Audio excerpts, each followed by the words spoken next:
So I have to be honest here, I'm a little confused by the Pixel 2 by Google here and what they're pitching. They're pitching this as a premium smartphone, missing some premium features, but not that premium price tag that's on it here. Let's talk about the Pixel 2 and the Pixel 2 XL that just got announced today. Let's first talk about the difference here because there's a couple of big differences between the two, and they're really the only differences between the two of them. The Pixel 2 is going to come with a 5-inch 1080p AMOLED display. I wish that was Quad HD on that. It's kind of disappointing there. It's also going to come with roughly a 2700 milliamp hour battery or so with it. So we should get some pretty good battery life on this thing. Then there is the Pixel 2 XL, which is going to come with a 6-inch Quad HD P AMOLED display, which is a good thing there that it has that. And it's going to come with roughly around 3500 milliamp hour battery. So that actually should have some good battery life as well too.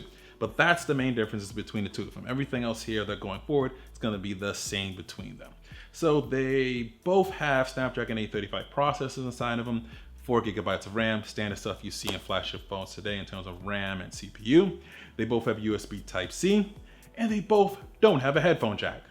Why? This is disappointing. I have knocked Apple for this. I have knocked HTC when they tried it with the Bolt, Motorola, all of them. There's no reason to not have a headphone jack inside here. Yes, they'll give you an adapter for USB Type-C to the standard headphone jack, and that's a nice thing to have with it, but there's no reason they're not included here.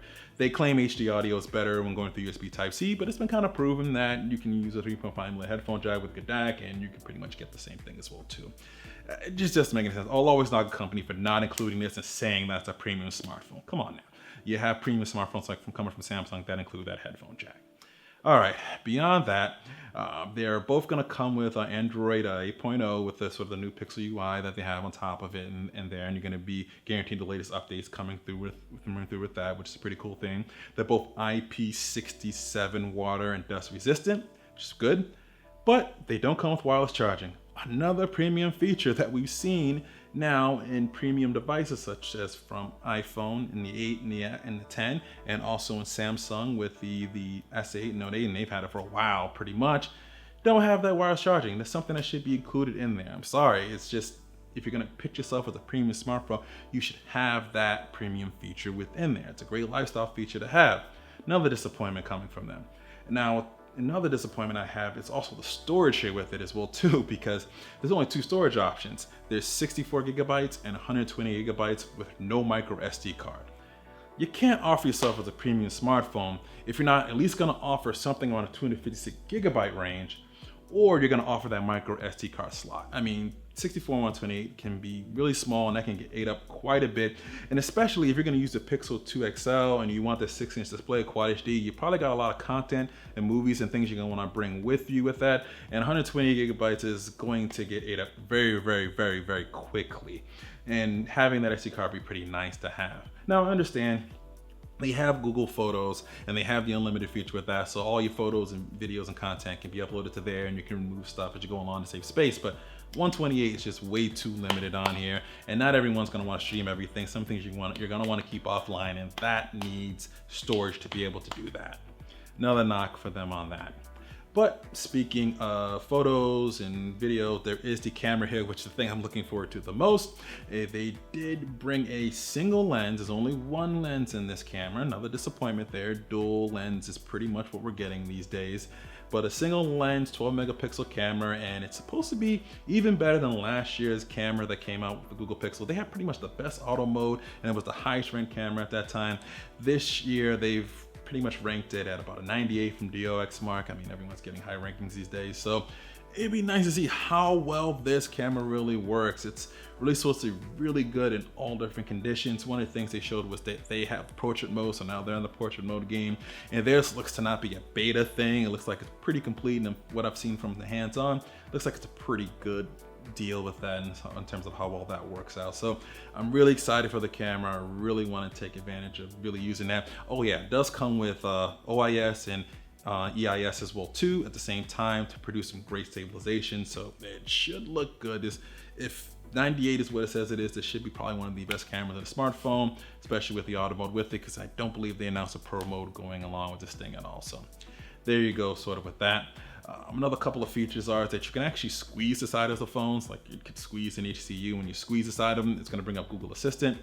Really don't know why they added this here. It's just kind of a gimmicky thing to just add to it.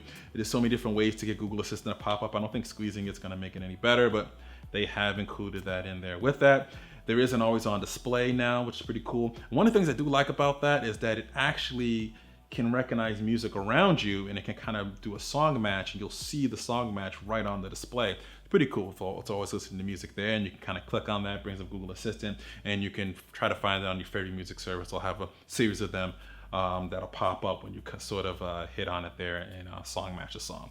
That's pretty cool. I do like that they added that there with it. But that, in a nutshell, is the Pixel 2 and the Pixel 2 XL. Price point, $649 for the Pixel 2 starting off, and $849 for the Pixel 2 XL. Add about $100 on each one of those if you want the 128 gigabyte versions of those. And we have a pretty confusing pitch from Google here, especially when you're missing such premium features such as the wireless charging, no headphone jack with it as well too, no dual camera, no it's just, there's a lot of no's with this, that more than it should be, and I'm a little concerned, especially at the price point that this pitching is at here with. It is a nice looking phone from what I can see from the hands-on. The renders didn't make it look that great, but it is a metal and glass sort of design with it, kind of meshed together, so it looks like it'll be pretty good in the hand, but we're just missing those premium features, especially at the price that they're asking us for. But that's my thoughts about it. We did pre-order one, so we are going to get one. It does come in 3 different colors, which is just black, which is the one we ordered. We ordered the just black 128 gigabyte Google Pixel XL. There is the clearly white, and then there is the, I believe, really blue, or the BWOne, whatever they call it. It's the weirdest naming structure. Just, you get black, white, blue. That's what you get for options in there with that. So it's going to be shipping on October 17th, and you should probably get it around that time or a couple days later. But oh, and also the partners for it are going to be Verizon for here in the US, and Unlocked. If you just want to grab it unlocked, you can do that as well too. But that's the Pixel 2 in a nutshell. Questions, comments, guns, let me know what you guys think. You think I'm off base? You think I missed anything? Let's get a little bit of discussion down there in the chat, as well as check down below in the description if you want to check out any of the gear I've used here in this particular video. I want to thank B&H for hooking us up with a lot of the stuff within here. You can also check with us on all social networks. The links in the description as well too. Thanks for watching, and always remember to live your tech world in high definition.